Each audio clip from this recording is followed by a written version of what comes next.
Je suis Noaïs, frères et sœurs en mon cœur. Que la grâce nous comble. Je reviens à vous afin d'exprimer et compléter, en tant qu'étoile de la vision, exprimer un certain nombre d'éléments complémentaires à ce que j'ai dit voilà quelques semaines. Je vais vous parler aujourd'hui de la vision extérieure, de la vision intérieure et de la vision du cœur. Ainsi qu'un ami vous l'a dit voilà quelques semaines, l'axe falsifié est lié à vision et attraction. Nous allons ensemble essayer de avancer sur ce chemin pour comprendre en quoi la substitution de l'axe al-Hod par l'axe vision et attraction a pu entraîner un piège, un enfermement et une illusion.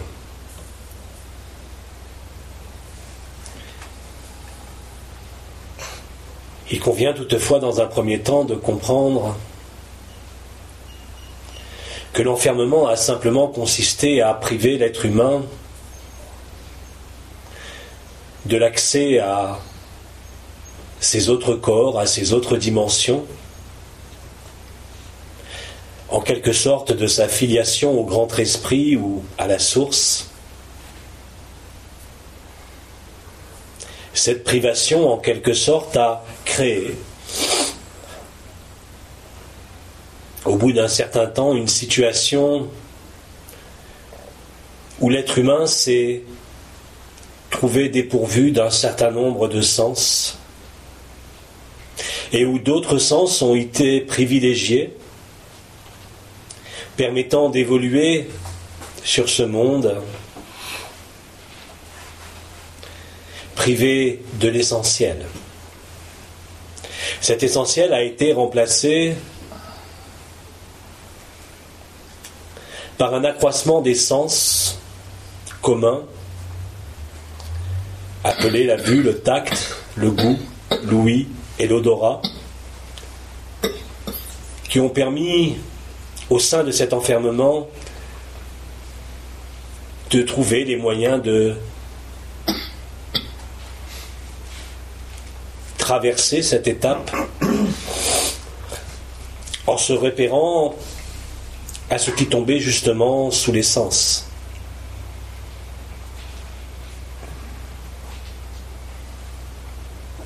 Comme vous le savez peut-être, l'œil humain est certainement un des organes les plus perfectionnés. L'œil est en prise directe, en connexion avec le cerveau. Tout ce qui impressionne l'être humain, tout ce qui imprime l'être humain, va se faire au travers, bien sûr, de ces 5 sens. Le premier de ces sens est bien sûr la vue, qui va permettre de définir et surtout de mémoriser ce que vous voyez. Ce que vous voyez que je n'ai pas eu la chance de voir dans ma dernière vie était toutefois quelque chose qui était nécessaire pour établir la vision du cœur et ma capacité à avoir cette vision intérieure aussi bien plus précise que la vision extérieure ou la vue ordinaire.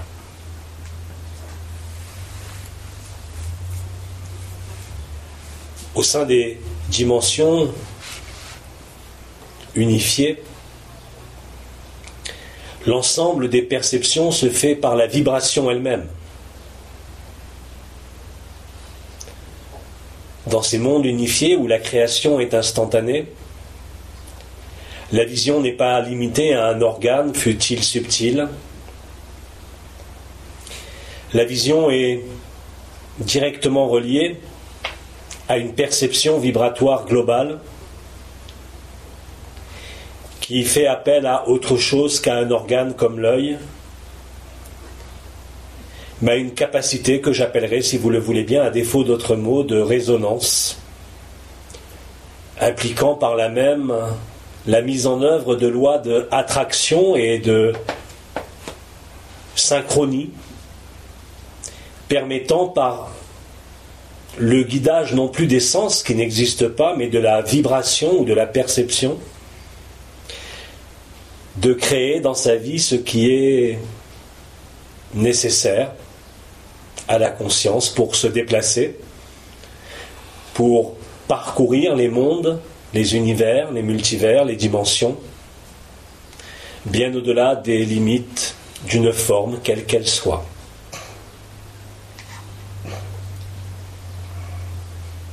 L'œil est le sens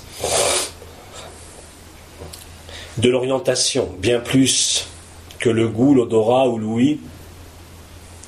L'œil est ce qui va capter et remplacer en quelque sorte la vibration, étant en prise directe avec le cerveau.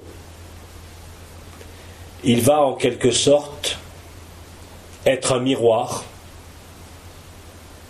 déformant des ondes densifiées, appelées troisième dimension, apparaissant comme fixes au sein d'une forme, d'une couleur, d'un déplacement. L'image qui est donnée à voir n'est pas la réalité. Cela, la plupart des enseignements fort anciens ont mis l'accent sur cela. La caractéristique de l'œil, c'est de définir justement un certain sens. En premier lieu, un sens de l'esthétique. Ce sens de l'esthétique en lui-même va être responsable justement de l'attraction.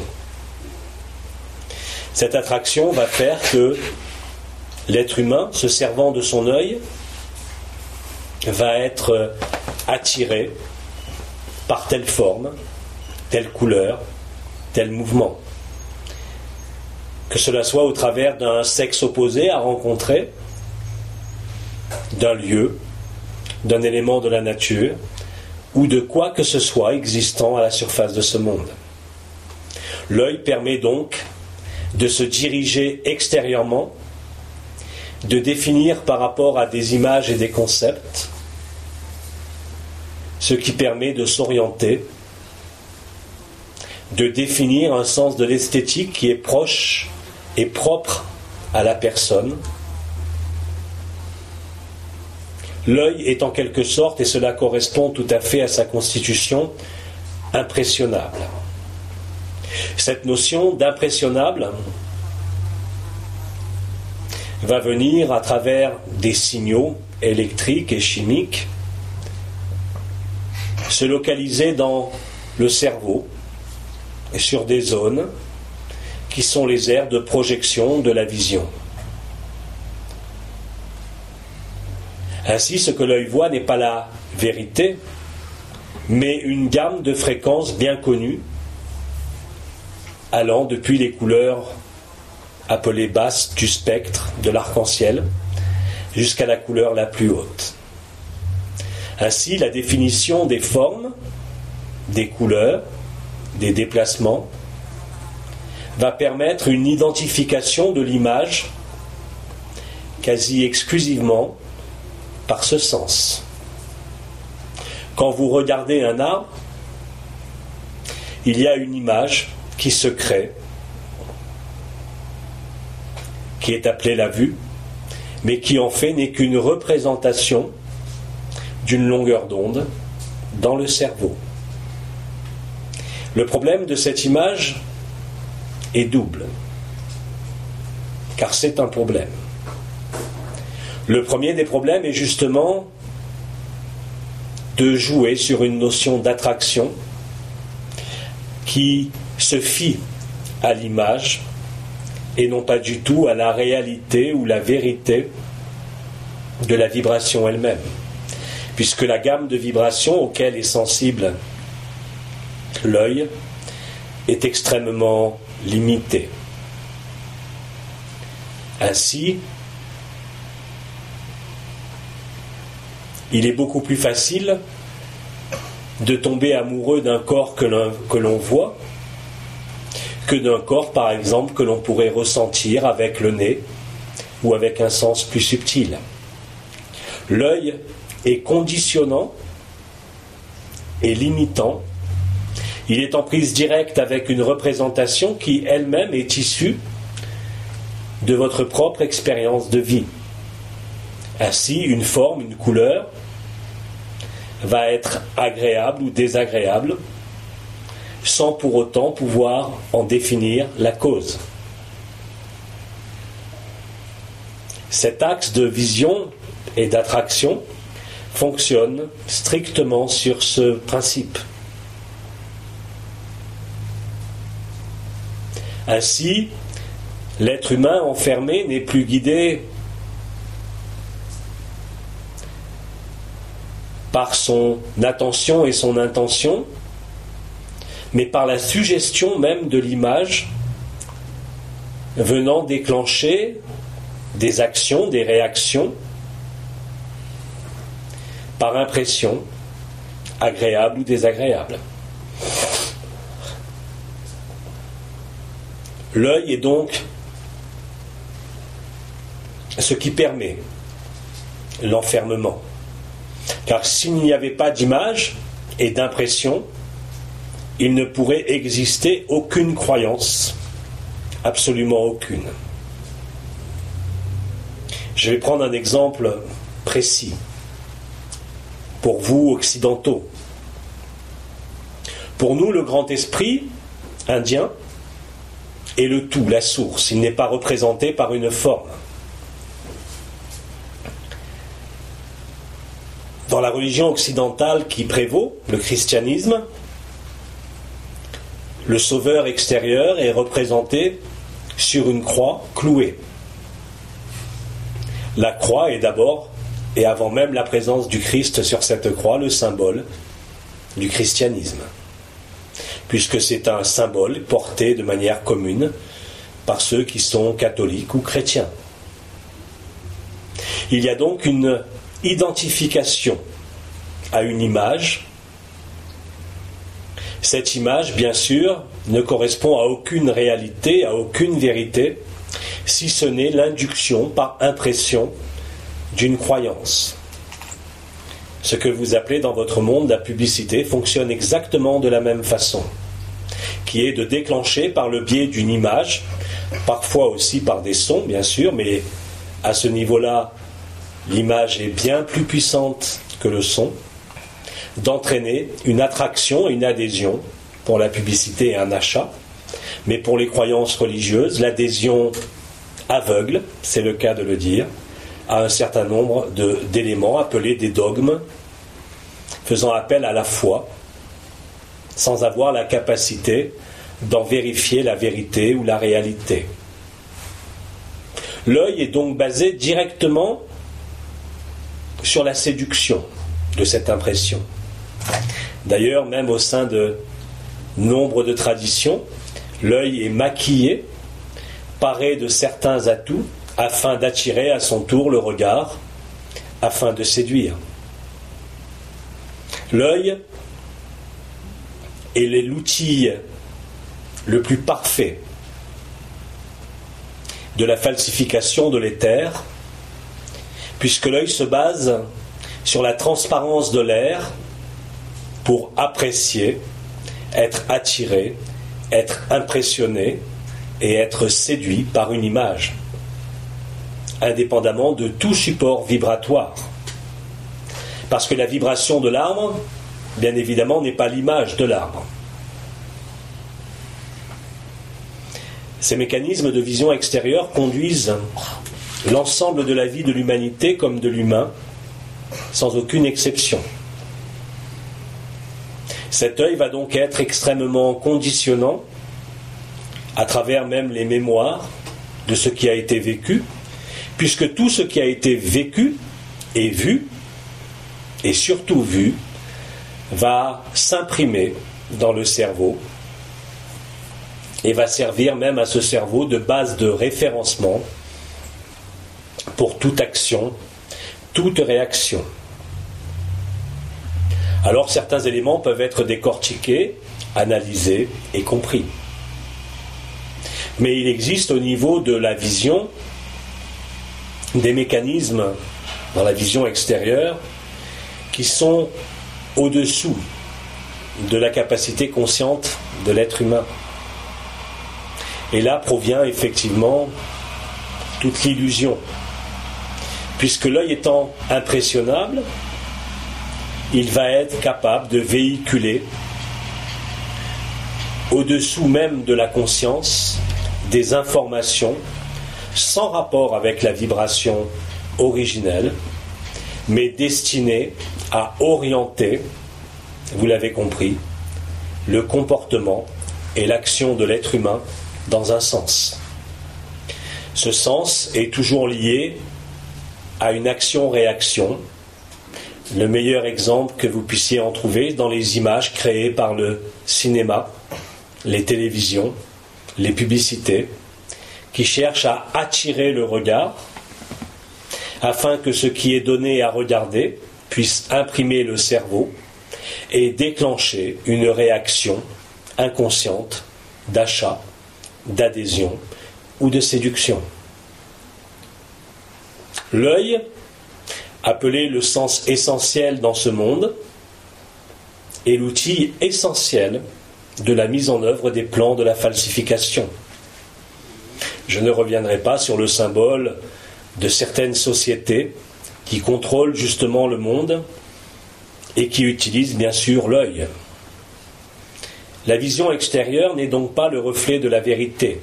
Elle n'est qu'une image travestie visant à déclencher une adhésion, une croyance, un achat, une séduction.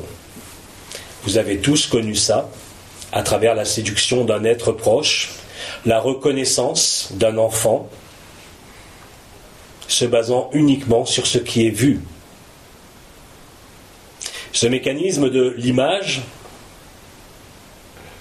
est bien évidemment ce qui éloigne de plus du mystère de la vibration, puisque comme vous le savez, votre langue, en tout cas dans ce pays français, correspond à ce qui a été appelé la langue des oiseaux, c'est-à-dire que même dans le son d'une représentation, vous avez plusieurs sens. Une image, par exemple, correspond à im, le mystère, transformé par le mage, et donc l'inversant, et permettant donc de déclencher une action d'adhésion ou de séduction, ou d'attraction, bien différente de la vérité. La vision extérieure fonctionnera toujours et toujours ainsi. Dans les souvenirs de l'être humain, dans les phénomènes de la mémoire, il y a des émotions. Ces émotions sont toujours couplées à des odeurs, à des saveurs, mais surtout et avant tout à des images. Ce sont les images qui sont avant tout responsables des blessures de l'être humain. Ce n'est pas le sentiment, ce n'est pas l'affection, c'est l'image qui va induire l'émotion, le sentiment, et non l'inverse. Ainsi, l'image concourt à vous enfermer dans une chaîne logique d'action et de réaction, le plus souvent émotionnelle. Parfois, il s'agira d'une imagerie mentale qui, en tout cas, est une représentation altérée de la vérité, construite par le cerveau et bridant, en quelque sorte, tout accès à la vision du cœur. J'avais parlé, voilà quelques semaines, de la différence entre la vision des yeux et la vision du cœur. J'introduirai aujourd'hui, si vous le voulez bien, un troisième terme, appelé la vision intérieure. Parce que beaucoup de choses ont été dites de manière là aussi détournée concernant cette vision intérieure, qu'elle s'appelle clairvoyance, qu'elle s'appelle image mentale, qu'elle s'appelle visualisation. Cette vision intérieure n'est absolument pas la vérité.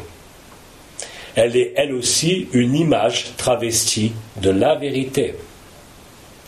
Alors bien sûr, l'être humain, même dans sa vie de sommeil, a des visions. Dans les processus de l'éveil spirituel, il existe aussi des phénomènes appelés visions, perception visuelle, avec des images construites de la même façon que ce qui est vu avec les yeux. Parfois, ces images n'ont pas de support d'une image vécue et vue avec la vision extérieure, mais représentent une forme d'originalité où des notions de transparence, de couleurs différentes, de formes différentes peuvent apparaître. La vision intérieure est directement reliée au troisième œil. Il s'agit d'une vision appelée aussi reptilienne, car inscrite dans le principe même de la séduction et de l'illusion. La vision intérieure apparaît toujours sur le chemin de celui qui cherche la vérité. Elle apparaît le plus souvent au début comme la vision de ce qui est appelé le troisième œil, qui quand il s'ouvre va donner la perception de couleurs, agencée de façon particulière, et d'ailleurs parfaitement décrite par les textes anciens, dans toutes les traditions. Cette vision intérieure va d'abord subjuguer celui qui en est l'objet. Pourquoi ? Parce que se construit les yeux fermés sur un œil du milieu, appelé le troisième œil, des images qui vont bien au-delà de la simple mémorisation du vécu, mais qui justement traduisent l'accès au monde astral et à ses différents plans, se manifestant selon des règles extrêmement précises qui vont évoluer tout d'abord sous forme de points lumineux, violets, jaunes, et puis ensuite de mouvements rotatoires, où le jaune est au centre et le violet tourne autour, ou ensuite c'est l'inverse, le violet est au centre et le jaune tourne autour. Il existe à ce niveau-là, dès que cela apparaît, la capacité à être subjugué par cette vision intérieure et à créer donc une réalité qui n'est pas plus réelle que l'illusion que vous voyez avec les yeux, mais qui correspond à un processus parfaitement identifiable. Et puis après, au fur et à mesure du chemin, dit spirituel, vont commencer à apparaître des formes beaucoup plus structurées, et en premier lieu des visages qui vont défiler. Et puis des scènes n'ayant rien à voir avec le vécu ou la mémoire de ce qui a été vécu dans cette vie, pouvant appartenir à vos vies passées ou à des univers beaucoup plus jolis, dont les couleurs sont éthérées, correspondant là aussi à des visions totalement illusoires de création astrale, appelées Shambhala, par exemple, monde astro, monde de lumière, où des symboles vont apparaître, dont la transparence et la lumière est irradiante, d'ailleurs le plus souvent traduite par vos artistes, représentant par exemple un objet physique avec une aura ou un rayonnement à l'extérieur. La lumière n'est donc pas à l'intérieur de l'objet, mais bien à l'extérieur de l'objet. Il existe à ce niveau-là la capacité de l'être humain vivant cela, appelée l'ouverture du troisième œil, une capacité à être littéralement subjugué par l'illusion. Parce que bien sûr, à ce moment-là, il existe, du fait d'images profondément différentes de celles perçues dans la vision extérieure, une séduction encore plus grande, du fait de la beauté et de l'esthétique de ces images. La plupart des humains en restent là. Certaines de ces images ont d'ailleurs la propriété de donner des images correspondant à la trame du futur. Alors à ce moment-là, vous avez affaire à un médium capable de voir la trame astrale et le futur, le sien comme le vôtre ou celui de la Terre. Cette illusion va donc être acceptée et intégrée comme un processus d'éveil ou d'illumination. Or, ceci n'est pas vrai. Ceci n'est que le reflet, sur un mode plus subtil, de l'illusion de ce monde. La première chose à comprendre, c'est que la lumière, dans les mondes unifiés, n'est jamais à l'extérieur d'un objet, mais à l'intérieur de l'objet. Alors que la plupart, la totalité des visions, même de mondes éthérés, illusoires et chimériques, comme Shambhala, n'étaient que des images où la lumière était à l'extérieur, présentée sous forme d'aura, de rayonnement ou de radiation. Une multitude d'êtres humains a donc été emmenée sur ces voies appelées l'illusion luciférienne et y est demeurée, subjuguée par les visions, les pouvoirs, les capacités de ce troisième œil à pénétrer des espaces inconnus de la vision extérieure, appelée la vision intérieure. De cette falsification de la vision intérieure sont apparus des concepts appelés discernement, appelés vision du bien et du mal, mais qui ne sont là aussi que des illusions sur lesquelles ont été emmenés énormément d'êtres humains depuis plus d'un siècle. La vraie vision n'est pas celle-ci, elle est celle du cœur. La vision du cœur n'a rien à voir avec la vision astrale ou la vision clairvoyante, car elle déborde largement le cadre de l'image. La vision du cœur est une vision où la lumière est à l'intérieur de ce qui est vu. La vision du cœur est la vraie vision. Elle est celle qui n'est pas entretenue ou subjuguée par une quelconque attraction ou un quelconque sens de l'esthétique ou de la beauté, mais bien par la vérité de la vibration elle-même. Alors l'être humain, de par ses croyances, de par sa constitution, le plus souvent s'arrête à cette vision intérieure qui pour lui est le summum de l'évolution spirituelle.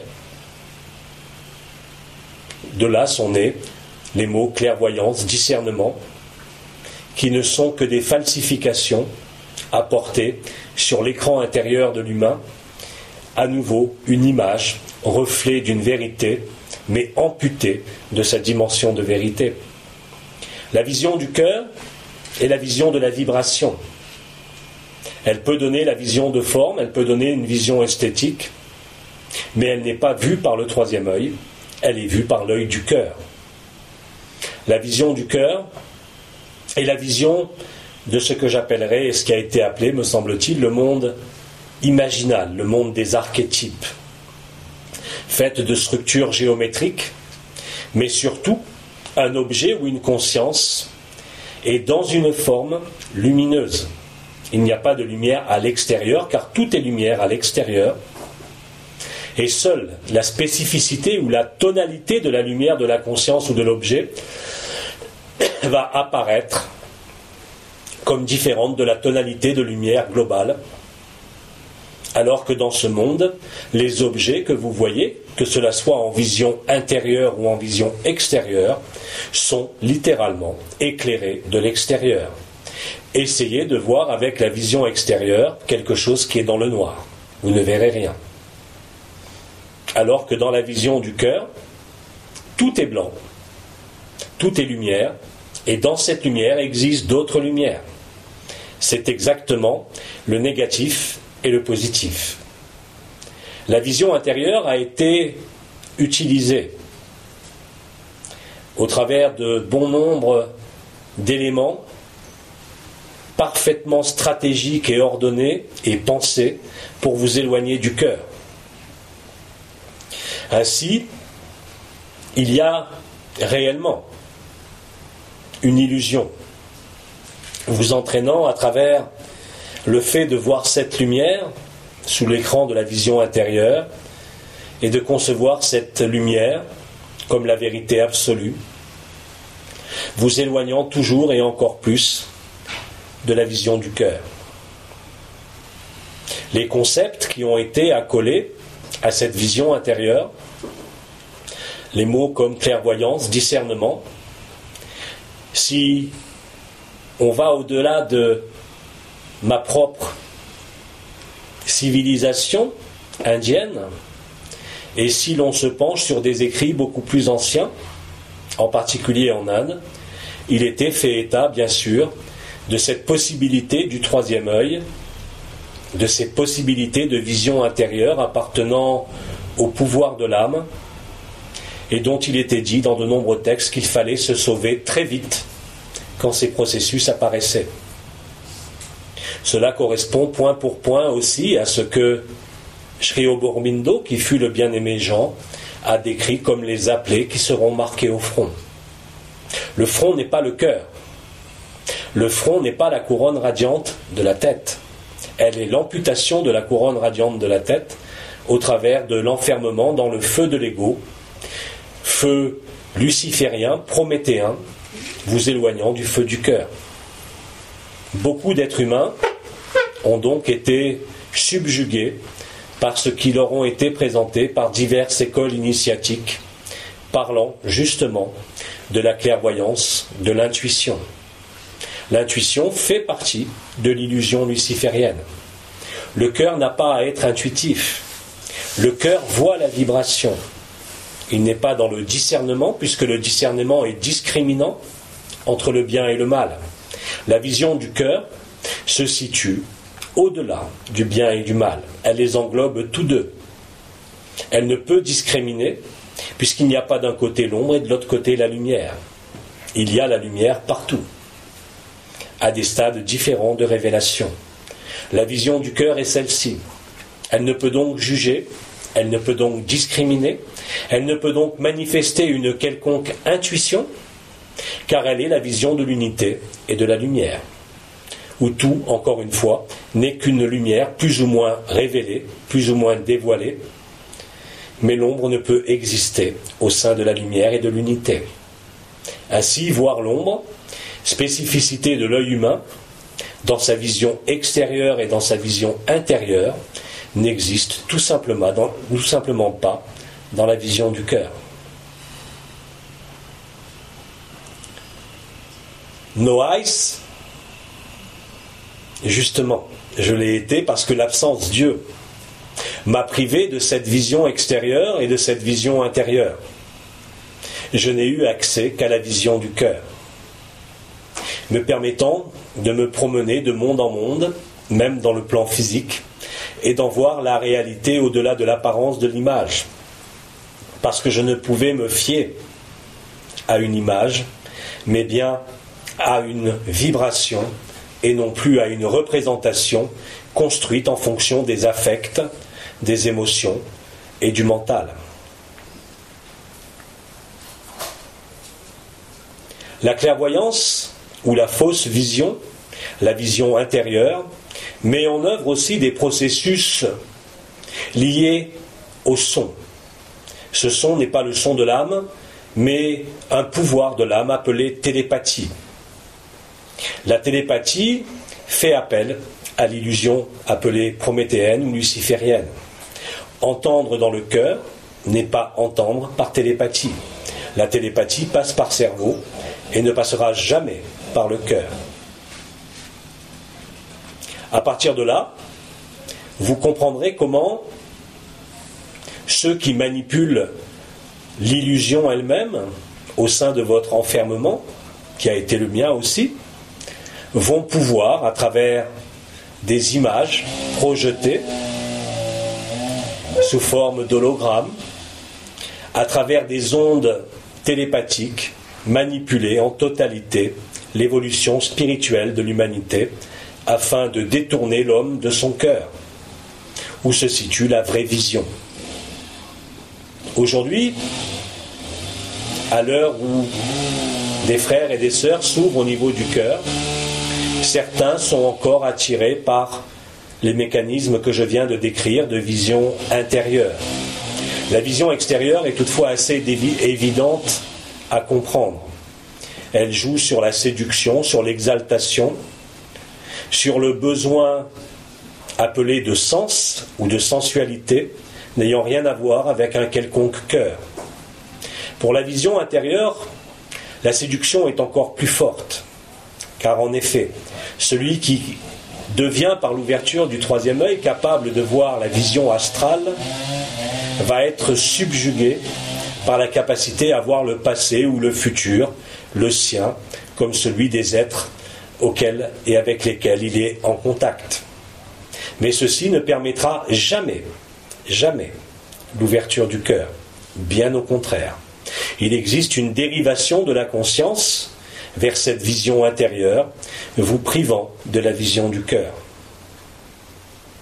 Alors que passer de la vision intérieure à la vision du cœur est devenu dorénavant possible par l'activation des croix de la rédemption, de la croix fixe et des croix mutables, à condition toutefois de refuser tous les mécanismes de vision intérieure pouvant encore se manifester, aussi bien dans vos espaces d'alignement que devant votre propre activité de personnalité, vous donnant à voir des choses qui n'ont rien à voir avec le cœur.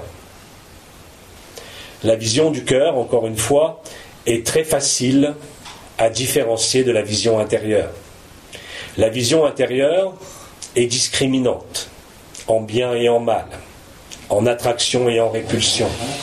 La vision intérieure donne une image éclairée de l'extérieur et non pas de l'intérieur, où l'objet, ou la conscience, ou les personnes qui sont vues apparaissent dans une lumière extérieure et non pas intérieure.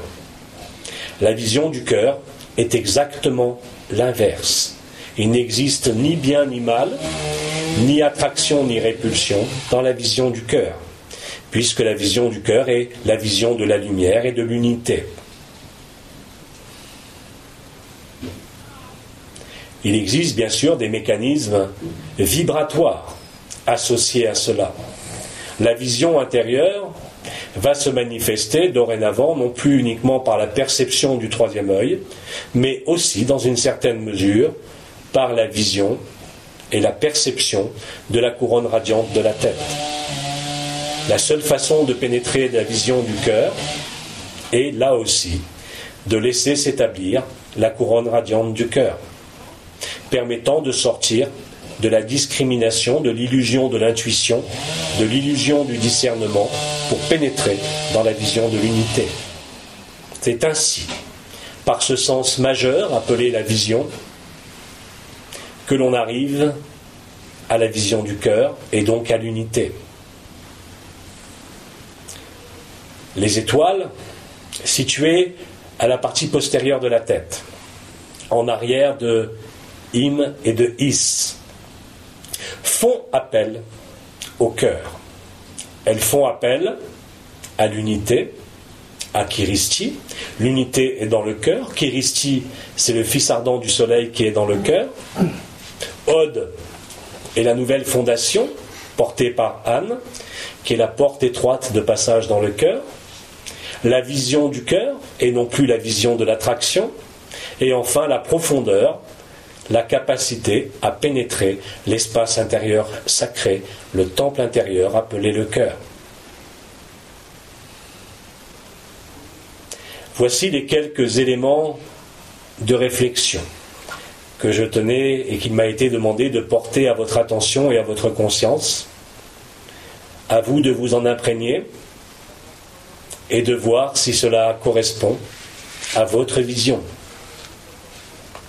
S'il existe par rapport à ce que je viens de vous dire des questionnements, parce que je me doute bien que pour beaucoup d'entre vous, ici comme ailleurs, mes mots peuvent sembler abrupts, mais je ne vous demande pas de les croire, Je vous demande simplement de vérifier par vous-même si la vision du cœur vous fait sortir de la dualité, contrairement à la vision de l'illusion même intérieure, qui vous maintiendra toujours dans des états émotionnels exacerbés, vous empêchant de pénétrer le sanctuaire de votre cœur.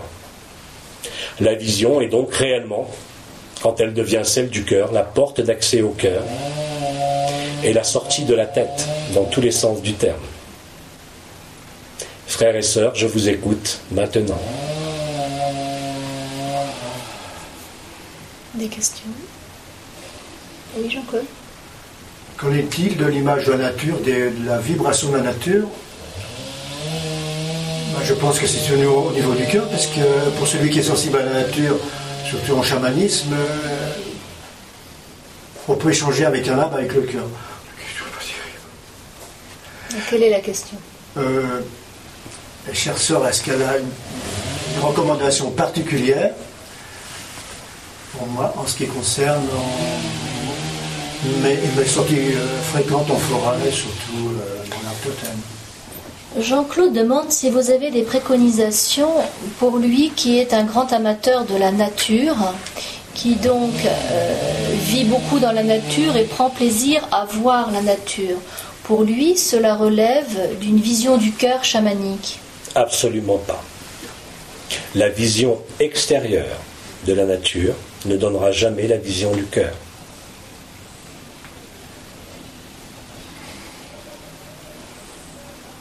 Elle éloigne de la vision du cœur. Cela ne veut pas dire qu'il ne faut plus regarder la nature. Cela veut dire qu'il faut transcender, dépasser cette vision-là pour pénétrer la vision du cœur. Il ne peut y avoir vision extérieure et vision du cœur. Il ne peut y avoir vision intérieure et vision du cœur. C'est l'un ou l'autre. De la même façon qu'il ne peut y avoir vision extérieure et vision intérieure. Pour passer de la vision extérieure de vos yeux à la vision intérieure, vous fermez les yeux. Pour passer de la vision intérieure à la vision du cœur, il faut fermer la tête. Ce ne sont que des représentations liées à une croyance, liées à un apprentissage, appelé chamanisme ou autre, mais qui ne sera jamais la vérité. Jamais. Parce qu'à partir de ce moment-là, il n'y a aucun moyen de trouver la paix. Et l'âme sera toujours en proie à ses propres émotions et ne sera pas capable de les dépasser. Elle sera littéralement subjuguée par ce qu'a vu ses yeux. Le terme chamaniste était mal à propos. Il s'agissait, lorsque j'embrasse un arbre, à un moment donné, j'ai senti une chaleur au cœur. Donc il y avait une communication, une communion avec l'arbre. Qu'en est-il lorsqu'en embrassant un arbre, on ressent de la chaleur dans le cœur? Cela montre qu'il y a communication malgré tout avec l'arbre? Cela prouve que ton cœur est porté sur l'arbre. Mais, me semble-t-il, si tu embrasses un arbre, les yeux ne sont plus ouverts. Et les yeux ne peuvent plus voir l'arbre.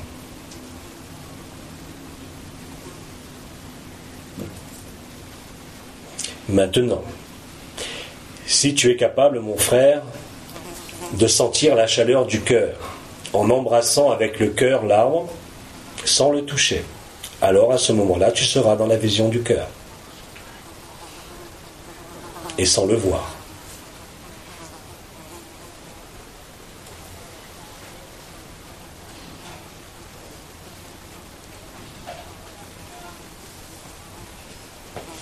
Est-ce que l'expression « écouter avec son cœur » est proche de ce qui est appelé la vision du cœur? Est-ce que l'expression « écouter avec son cœur » est proche de ce que vous appelez la vision du cœur? À condition, mon frère, que tu mettes toi aussi dans « écouter avec son cœur » la même chose que ce que j'y mets. Écouter avec son cœur peut être le cœur émotionnel, c'est-à-dire discriminer en fonction de ce que tu perçois ou ressens. Écouter avec le cœur, c'est avant tout ne pas être dans le jugement. Et donc ne pas être dans le discernement, ni dans la discrimination. Le sens de entendre est différent du sens de la vision. Parce que la vision est encore plus liée à l'image. Le son est lui lié à une autre forme de représentation, qui est beaucoup plus colorée non pas par une mémoire, mais plus par l'émotion du moment.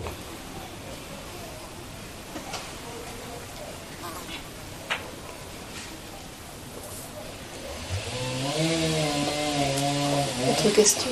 Savez-vous, par exemple, pourquoi vous aimez telle musique et pourquoi vous détestez telle autre musique? Pourquoi telle musique va vous faire écouter avec le cœur, comme tu dis, et pourquoi telle autre musique vous insupporte? Il s'agit simplement de fréquences qui sont en accord avec tes propres fréquences émotionnelles ou en désaccord avec tes propres fréquences émotionnelles.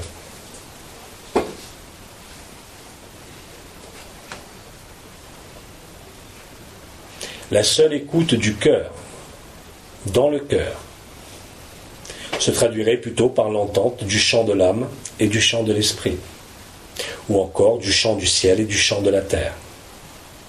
Il n'y a pas d'autre fréquence.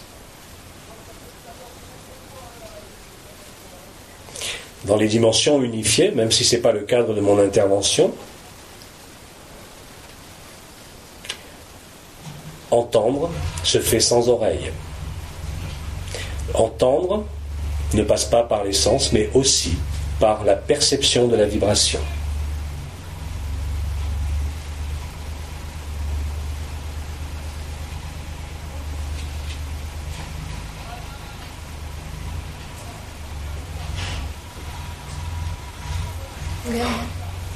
Qu'en est-il des chants d'Hildegard?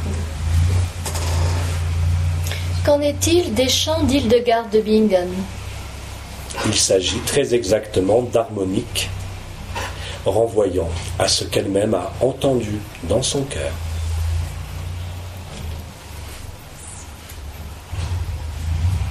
Donc, méditer avec ces chants, ça nous... Est-ce que ça signifie que méditer avec les chants de Hildegard de Bingen facilite l'accès au cœur? En totalité, à condition qu'il n'y ait pas de superposition avec de visions liées au troisième œil, d'image du troisième œil ou une quelconque image. Pénétrer dans le son et dans la vibration réelle du son doit se faire sans aucune image.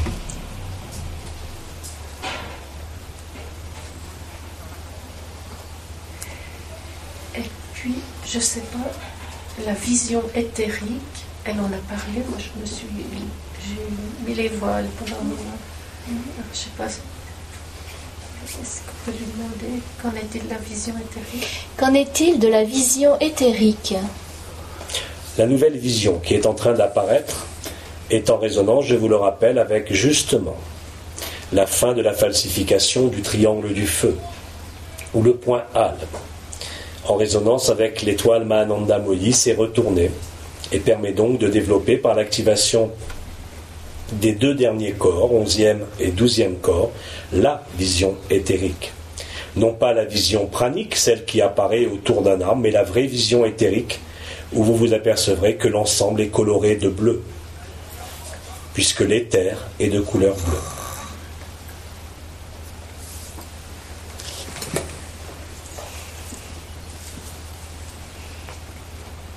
Autre chose?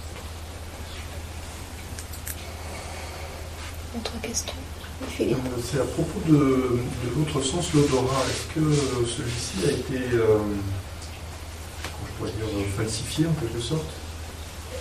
Ou est-ce qu'il y a de la même façon, est-ce qu'il y a une attraction vers est-ce que l'odorat procède d'une attraction comme la vision Est-ce que l'odorat peut procéder d'une attraction comme le sens de la vision? Oui, mais de manière beaucoup plus brute. L'odorat, quelle que soit l'intensité des perceptions, se traduira d'une manière beaucoup plus brutale comme une attraction et une répulsion instinctive et non plus construite sur un sens de la représentation comme la vision.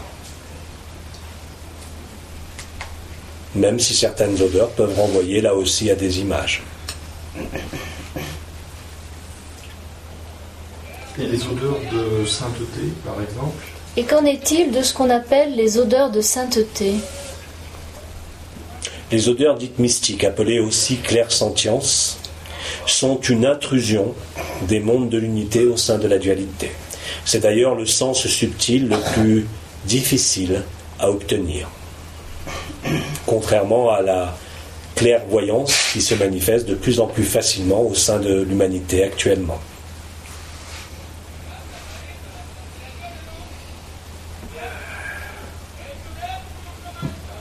Autre chose, Philippe? Jean-Claude? Dans mes randonnées, enfin petites, je suis toujours impressionné par le chant des oiseaux. Évidemment, il ne s'agit pas d'un contact, donc il y a bien quelque chose qui se passe avec un chant d'un oiseau et de notre perception du cœur. Qu'en est-il de la relation entre le chant d'un oiseau et notre perception du cœur? Je ne suis pas sûr d'avoir saisi cette interrogation. La question n'est pas formulée de façon assez précise. Toute musique peut vous émouvoir, quelle qu'elle soit. Certains êtres sont même capables de sentir une forme de chaleur dans la zone thoracique quand il y a attraction par une musique. De la même façon que vous avez le cœur qui se met à chauffer quand il y a une attraction des sens par rapport à un sexe opposé.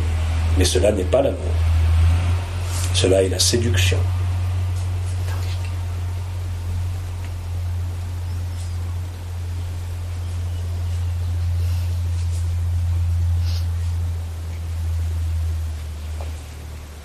Autre question? Qu'en est-il si parfois, par exemple, le matin, lorsque l'oiseau chante, on a l'impression qu'il chante dans notre cœur et qu'on se sente un avec lui? À quoi correspond le fait, par exemple, le matin, quand on entend chanter un oiseau, de l'entendre chanter dans son cœur et de se sentir un avec lui? La réponse est déjà dans l'intitulé de la question.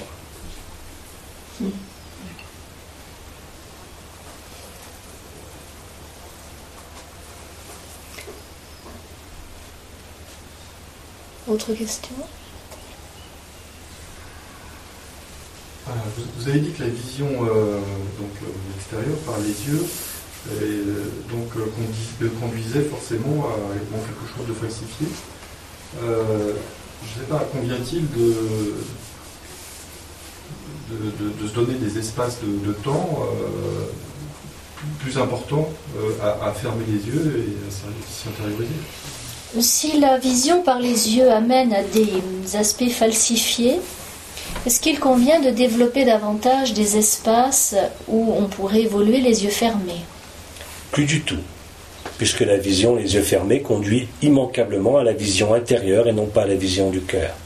C'est pour cela qu'aujourd'hui se substitue, par l'activation des deux derniers corps, la vision éthérique réelle.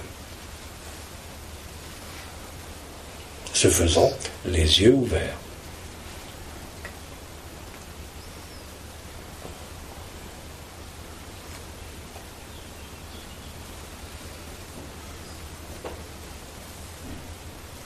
Qu'en est-il des rêves prémonitoires?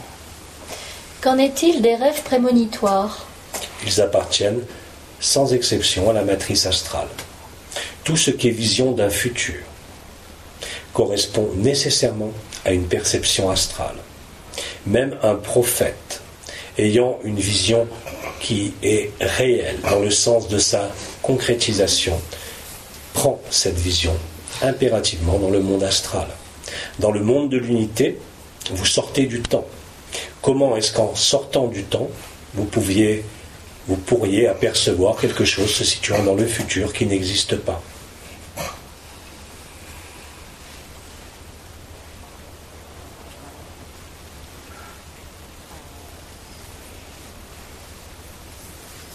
Oui.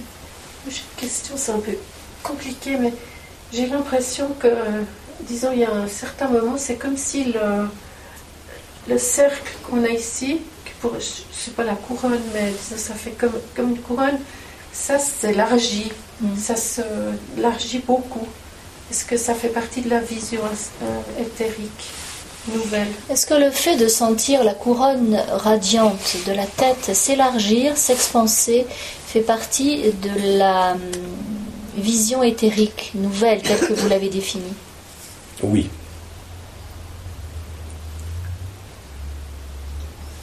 À partir du moment où la couronne radiante de la tête n'est plus seulement présente dans sa partie antérieure, mais dans la partie extérieure que j'ai développée, alors à ce moment-là, effectivement, la vision éthérique nouvelle apparaît.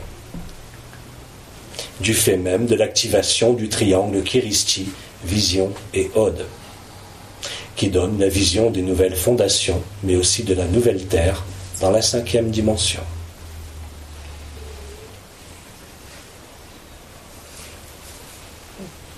Est-ce qu'il serait possible de préciser la différence entre la chaleur du cœur et la vibration du cœur?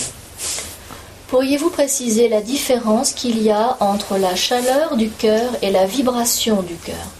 La chaleur du cœur peut être ressentie dans des états émotionnels. Elle est centrée sur la zone centrale du chakra du cœur. La vibration du cœur ou le feu du cœur ou la couronne radiante du cœur déborde largement le chakra du cœur pour s'étendre jusqu'au mamelon, jusqu'à la gorge et jusqu'au plexus.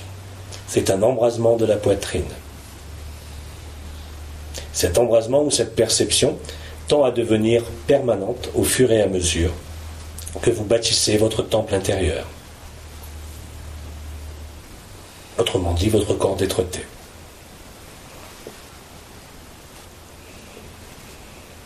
Autre chose, Paul? Donc chaleur n'est pas synonyme de vibration dans tous les sens. Donc ça signifie que chaleur n'est pas systématiquement synonyme de vibration.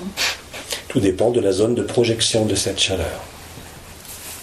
Vous avez des gens qui ont des angoisses et qui ressentent aussi de la chaleur dans la poitrine. Vous avez des gens dont les émotions se traduisent par une perception de chaleur dans la poitrine. Le feu du cœur n'est pas la chaleur de la poitrine. Mais tant que cela n'a pas été vécu, il est très difficile de placer des mots sur cela.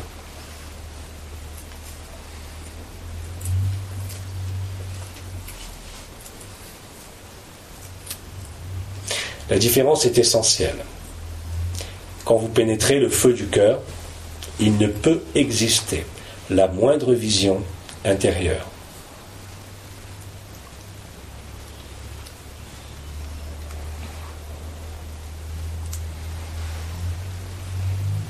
Autre chose. Oui. Donc, développer cette vision du cœur, c'est travailler les nouveaux corps. Y a-t-il autre chose à faire pour développer cette vision du cœur? Y a-t-il autre chose à faire que de travailler sur le développement des nouveaux corps? En totalité, oui. La réponse est s'abandonner à la lumière. C'est-à-dire être et ne plus faire. La plupart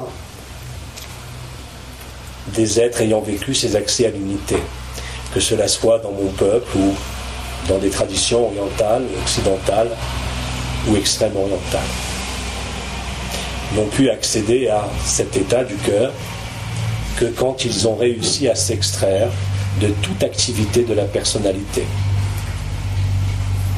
Il y a eu en quelque sorte le passage par cette porte étroite appelée la mort de la personnalité.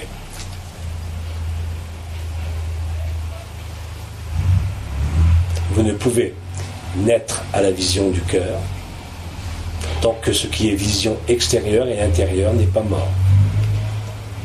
Bien sûr, contrairement à moi, la vision extérieure reviendra. Cette vision extérieure deviendra une vision éthérique et non pas une vision astrale.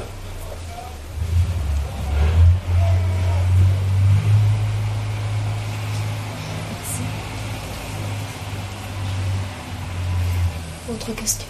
Ceux qui travaillent sur les auras, ils ont la vision du cœur. Ceux qui travaillent sur les auras, sur la couleur des auras, ce travail-là procède de la vision du cœur? Non, de la vision intérieure ou de la vision extérieure astrale et non éthérique.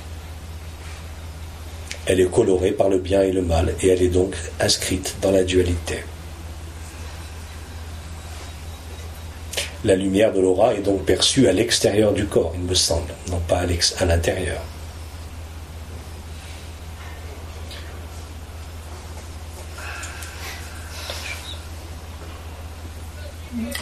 Pourriez-vous nous parler éventuellement des dangers de la pratique de l'hypnose? Cette question est hors sujet.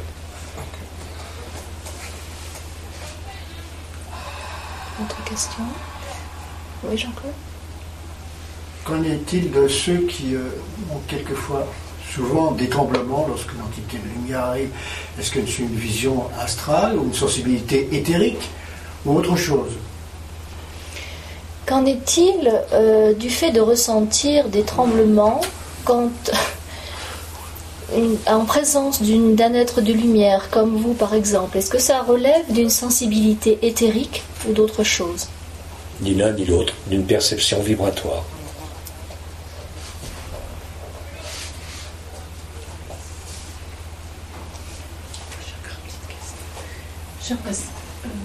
Pourquoi est-ce que, disons, je ressens beaucoup de choses au niveau de la couronne et des yeux, et je ressens encore pratiquement rien dans le cœur.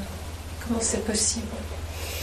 Ariane demande comment est-il possible de ressentir la couronne de la tête de manière très forte, très expansée, les yeux également, tout en ne ressentant quasi pas la couronne du cœur.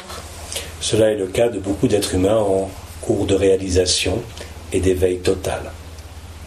Ils ont alors la perception de ce qui est appelé la couronne dans la couronne, représentation réelle du chakra du cœur au sein du chakra de la tête.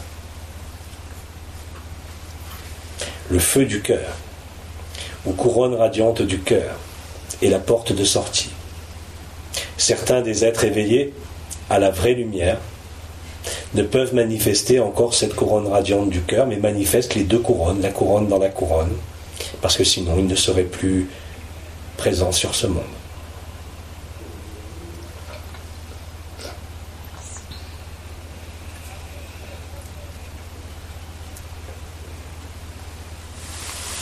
Autre question?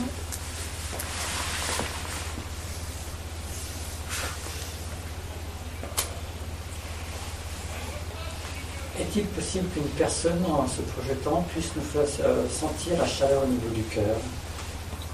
Est-il possible qu'une personne puisse nous faire ressentir la chaleur du cœur? Oui. Et la vibration du cœur?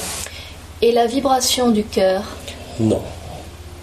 Il n'y a que vous, et vous seul, si vous parlez d'une personne incarnée, il n'y a que vous seul qui pouvez l'ouvrir.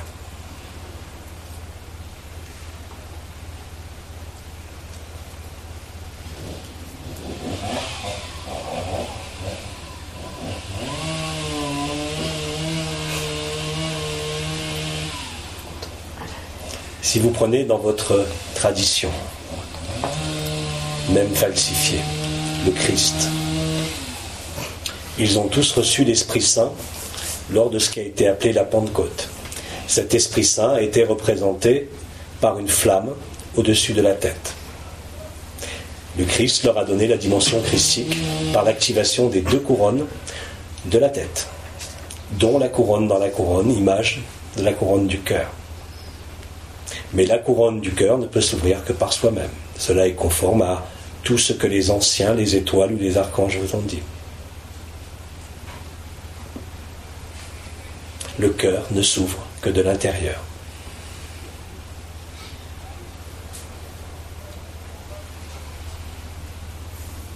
Parler en langue, justement, on dit que c'est quelqu'un qui a reçu l'Esprit Saint à ce moment-là.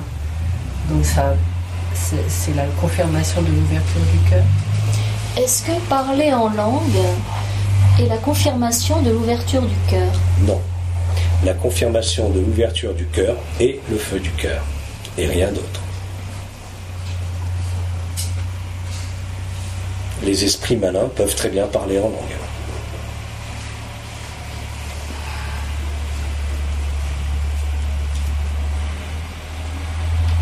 Ils le font avec cette partie.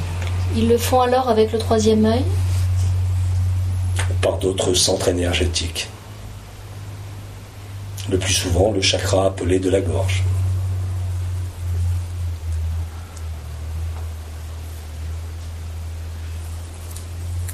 Oui.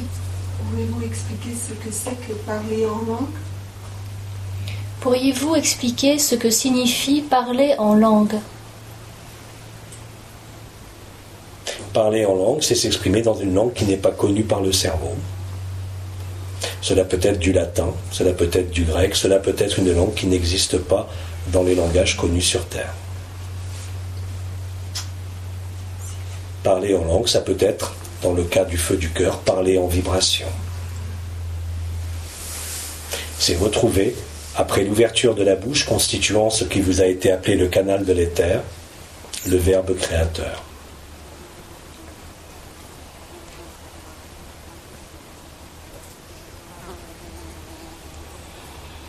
Est-ce que les lettres de feu viennent du monde unifié?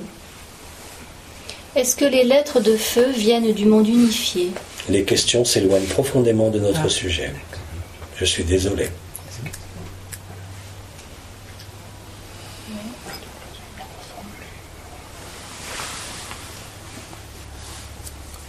Autre question?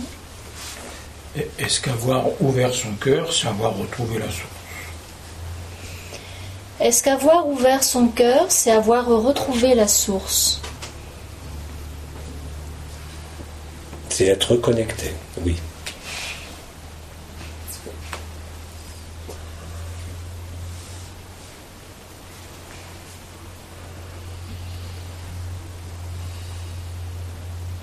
Autre question?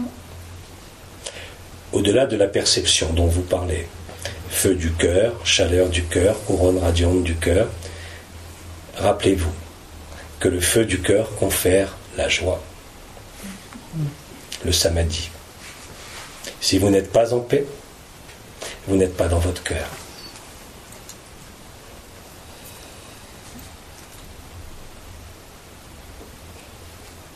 Oui.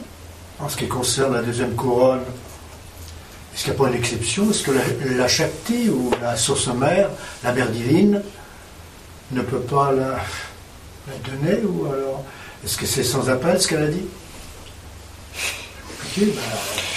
Est-ce que la mère divine peut donner cette deuxième couronne dont vous parliez? Qu'est-ce que tu appelles mère divine? La Shakti, la source mère. La Shakti, la source mère. À condition que l'ego n'existe plus. Sinon, l'ego va s'emparer de la lumière. À ce moment-là, il n'y aura pas feu du cœur, mais feu de l'ego.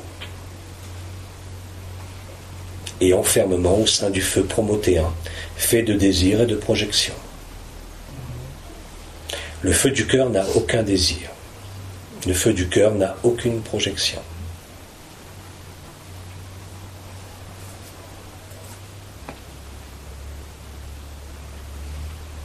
Autre chose, Jean-Claude? Je parlais de la deuxième couronne de la tête. Le cœur dans la... Est-ce que la mère divine peut activer la deuxième couronne à l'intérieur de la tête? Je ne suis pas sûr d'avoir saisi le sens profond de cette question. Il n'y a que l'être lui-même qui peut ouvrir le cœur. Aucune autorité extérieure ne peut ouvrir votre cœur, ni le Christ, ni Michael, ni Marie. Donc c'est une falsification quelque part. Est-ce que quelqu'un qui prétendrait cela serait dans la falsification? En totalité.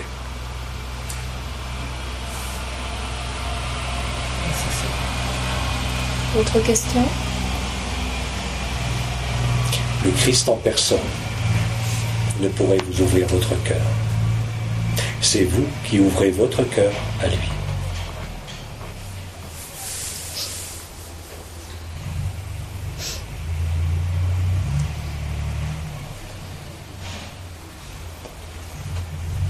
Une dernière question. Oui, l'abandon, c'est l'ouverture du cœur. L'abandon à la lumière est-il synonyme d'ouverture du cœur? L'abandon à la lumière, lorsqu'il est réalisé, ouvre instantanément le cœur. C'est l'instant, le moment, repérable entre tous, où la personnalité se dissout.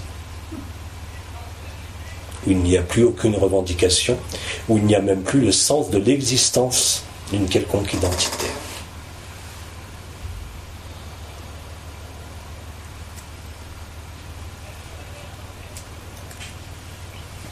Autre chose là. Plus de questions? Philippe? L'axe vision-attraction était activé manifestement dans cette falsification.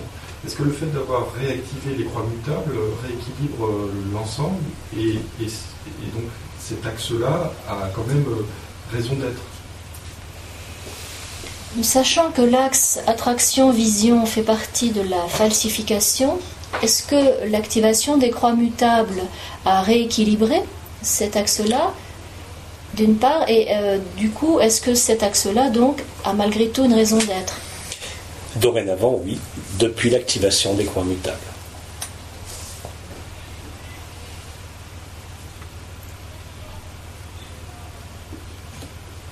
Donc, ressentir cet axe-là, maintenant qu'on en a un peu conscience,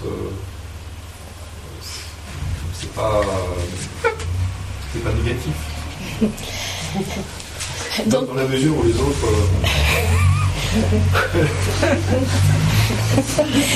Donc, ressentir cet axe-là aujourd'hui. Que le jour de cette croix-là, c'est tout à fait logique. Et comment aujourd'hui évolue justement l'expression de cet axe-là? Par la vraie clairvoyance, n'étant plus la vision enfermée au sein de Lucifer. Par la vision du cœur.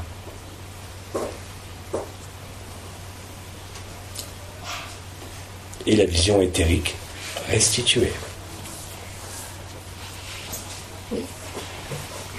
Une fois en m'exerçant, si l'on peut dire, à voir avec le cœur, en considérant une plante qu'il y a chez nous, je me suis en fait retrouvé comme si j'étais la plante elle-même, avec grande joie, certes. Est-ce que c'est une vision du cœur? Lorsqu'on s'entraîne, entre guillemets, à voir avec le cœur une plante et qu'on a l'impression que l'on devient cette plante, est-ce que ça correspond à la réalité de la vision du cœur? Oui, cela s'appelle tout est un.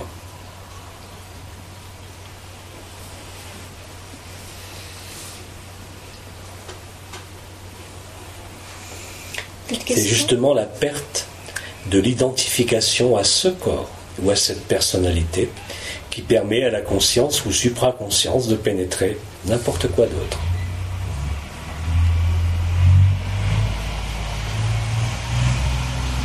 En d'autres termes, cela s'appelle passer de la distance à la coïncidence.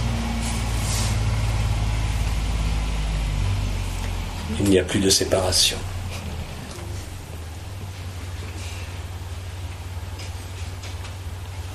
D'où le danger de ce qui a été développé d'adoration d'une entité extérieure à vous-même.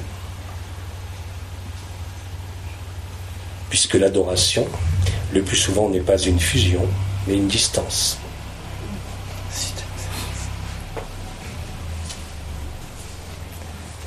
Hélène ? Est-il correct de pouvoir dire ou de dire que l'on s'entraîne ou que l'on veuille travailler cette vision du cœur?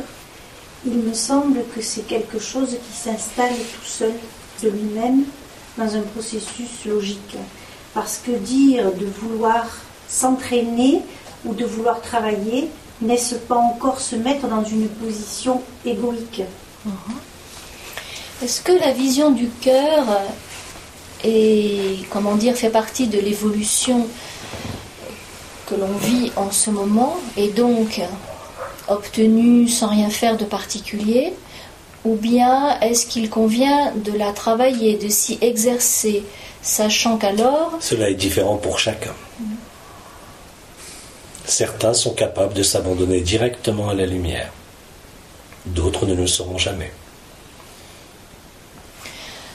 Donc, dans certains cas, s'entraîner, entre guillemets, à cette vision du cœur ne relève pas d'un processus égoïque. Il ne me semble pas, puisque c'est ce que j'avais demandé dans ma dernière ou avant-dernière intervention.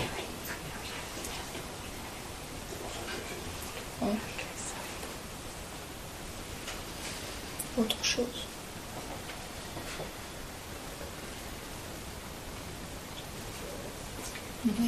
Oui, avoir l'expérience d'une vision du cœur ne signifie pas qu'elle est installée. On peut l'avoir une fois et plus. Est-ce que l'expérience, une fois, de la vision du cœur signifie qu'elle est installée, cette vision? Encore une fois, la réponse est différente pour chacun. Le meilleur marqueur de la couronne radiante du cœur, au-delà de la perception elle-même, c'est la paix et la joie.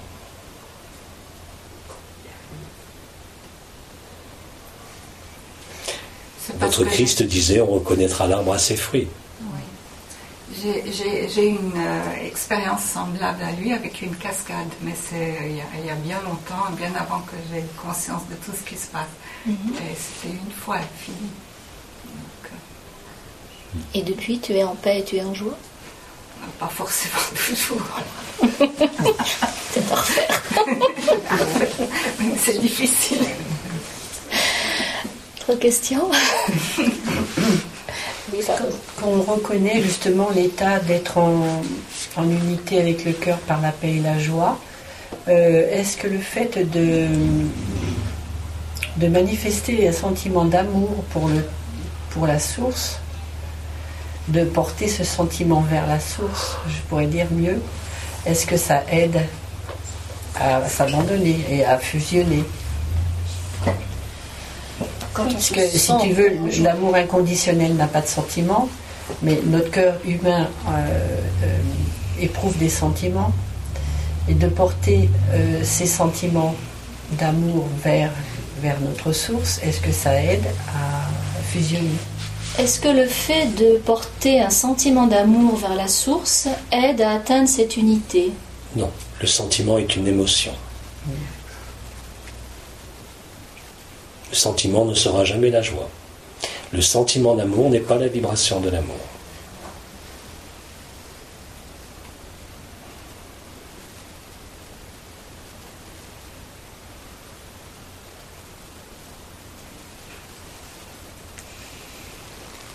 Nous n'avons plus de questionnement, nous vous remercions.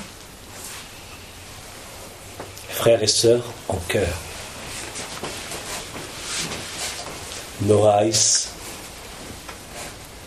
vous aime et Noaïs vous le vibre.